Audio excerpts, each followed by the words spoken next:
Hello दोस्तों, कैसे हो आप सब। उम्मीद करता हूँ आप सभी ठीक होंगे। दोस्तों, आपका हमारे यूट्यूब चैनल डीके पाठशाला पर स्वागत है। और जो लोग चैनल पर पहली बार हो प्लीज़ चैनल को सब्सक्राइब कर लें, ठीक है। और जैसे कि आज आपको थंबनेल में दिखाई दे रहा है, हमारी जीके की 13वीं क्लास है, ठीक है।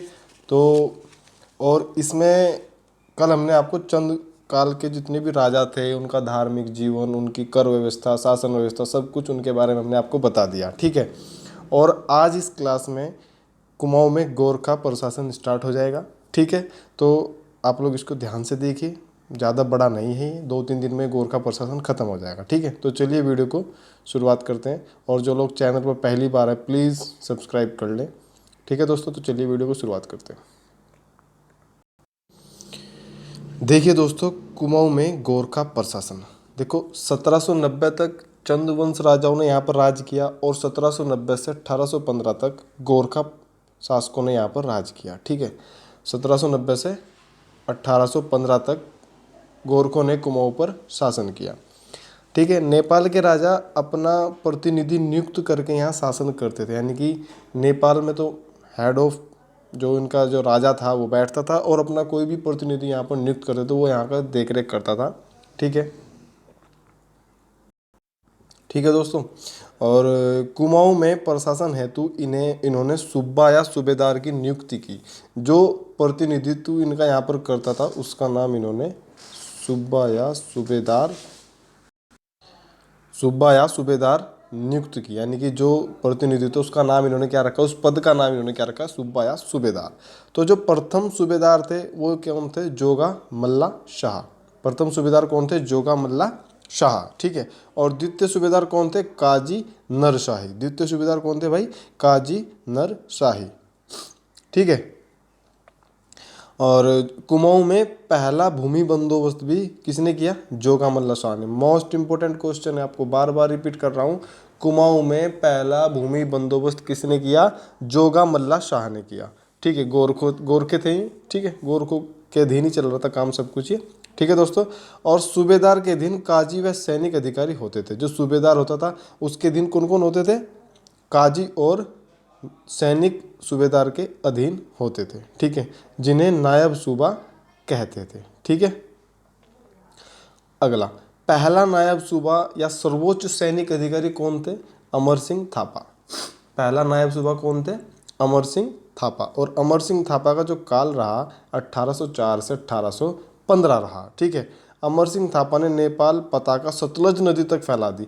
नेपाल पताका का मतलब नेपाल का जो राज्य था वो इन्होंने अपनी सतलज नदी तक इन्होंने फैला दिया था, ठीक है। जिस कारण नेपाल सरकार ने इन्हें काजी की उपाधि दी, ठीक है दोस्तों। अगले थे रणजोर सिंह थापा। इन्होंने मोलाराम को रणजोर की प्रसिद्ध दानवीर कर्ण की उपाधि दी। मोस्ट इंपोर्टेंट क्वेश्चन है, अगर आपसे पूछे मोलाराम को रणजोर की प्रसिद्ध दानवीर कर्ण की उपाधि किसने दी, तो आप बताओगे रणजोर सिंह थापा ने दी, ठीक है। इनके समय गुरु राम राय के तत्कालीन महंत श्री हरसेवक थे, जिन पर हत्या का आरोप लगा और तथा उन्हें क्या करना पड़ा, कढ़ाई दीप। कढ़ाई दीप गोरखों का एक न्याय व्यवस्था, जब मैं आपको पढ़ाऊंगा 1-2 क्लास के बाद तब आपको समझ में आएगा कि कढ़ाई दीप क्या था। कढ़ाई दीप क्या होता था, इनके यहाँ न्याय करने के अलग तरीके थे गोरखों के यहाँ। एक कढ़ाई दीप में क्या होता था, एक कढ़ाई में गर्म तेल डाल देते थे और उसमें हाथ, जो आरोपी था उसके हाथ उसमें डलवा देते थे। अगर हाथ जले तो वो आरोपी, अगर नहीं जले तो वो निर्दोष होता था, ठीक है। तो इसे बोलते थे कढ़ाई दीप, ठीक है। अगला, हस्ती दल चौतरिया। हस्ती दल चौतरिया, इनके समय हरसेवक की प्रतिष्ठा पुनः वापस मिल गई। इनके समय हरसेवक की प्रतिष्ठा पुनः वापस मिल गई थी। जो हरसेवक की जो प्रतिष्ठा थी, आन बान शान थी, जो वो इनके समय पर वापस आ गई थी, ठीक है। अगले थे फिर भैरव थापा। यह अत्याचारी और क्रूर शासक था, जिसके कारण कुमाऊं राज्य क्या हो गया, बर्बाद हो रहा था। मोलाराम ने राज्य की स्थिति या दुर्दशा नेपाल सरकार को दिखाने के लिए रण बहादुर चंद्रिका की रचना की।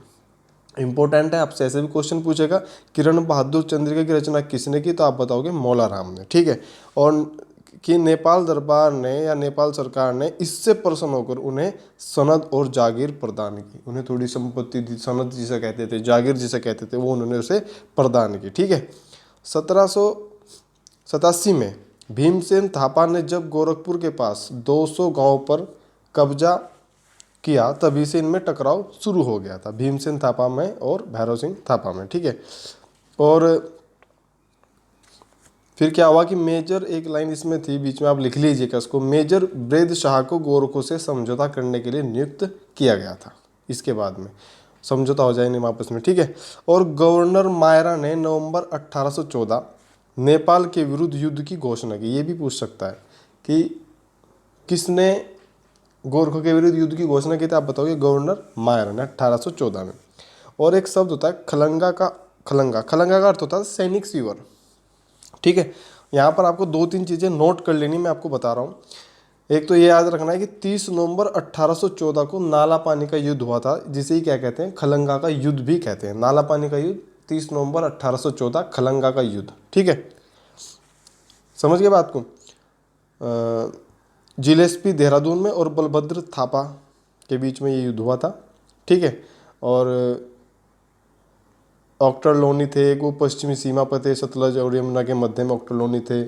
काठमांडू मॉर्ले थे, गोरखपुर में जेएस वुड थे। ऐसे ऐसे इसमें युद्ध के इनमें भूमिका थी इनकी। ठीक है, तो नाला पानी का युद्ध की आपको डेट याद रखनी है, 30 नवंबर 1814। इसे खलंगा का युद्ध भी कहते हैं, मोस्ट इंपोर्टेंट इसकी डेट है। ठीक है, अगला, जनरल ऑक्टरलोनी की मलाऊ किले की विजय बहुत महत्वपूर्ण है। मलाऊ किले की विजय, उन्होंने यहीं गोरखा राइफल की स्थापना की थी। अगर आपसे पूछे गोरखा राइफल की स्थापना किसने की तो आप बताओगे जनरल ऑक्टरलोनी, और जिसे आज भी भारतीय सेना में क्या कहता है, मलाऊ राइफल कहते हैं। ठीक है दोस्तों, तो ये था आज गोरखा प्रशासन के बारे में थोड़ी सी जानकारी। अगर ये आपको अच्छा लगा हो तो इसको लाइक कीजिए और अपने सभी व्हाट्सएप ग्रुप में और दोस्तों को शेयर कीजिए। ठीक है दोस्तों, इससे हमें मोटिवेशनल मिलता रहे। ठीक है, तो तब तक के लिए आपसे लेते हैं विदा। चलिए, और हाँ दोस्तों, आज मैंने मॉर्निंग में उत्तराखंड वन दरोगा की क्लास डाल दी थी चैनल पर। अगर आप में से किसी ने नहीं देखी तो प्लीज़ देखिए, बहुत ही अच्छी क्लास है। और मुझे बताइए कि इसमें क्या क्या और हम इसमें ऐड कर सकते हैं। ठीक है, और आपको क्लास कैसी लगी कमेंट बॉक्स में ज़रूर बताइएगा। बहुत ही अच्छे क्वेश्चन है, मोस्टली क्वेश्चन वो है उसमें साइंस के जो पेपर में आए हुए हैं। ठीक है, तो चलिए आपसे विदा लेते हैं। थैंक यू वेरी मच, और like, subscribe and bell icon. ठीक है दोस्तों, थैंक यू वेरी मच।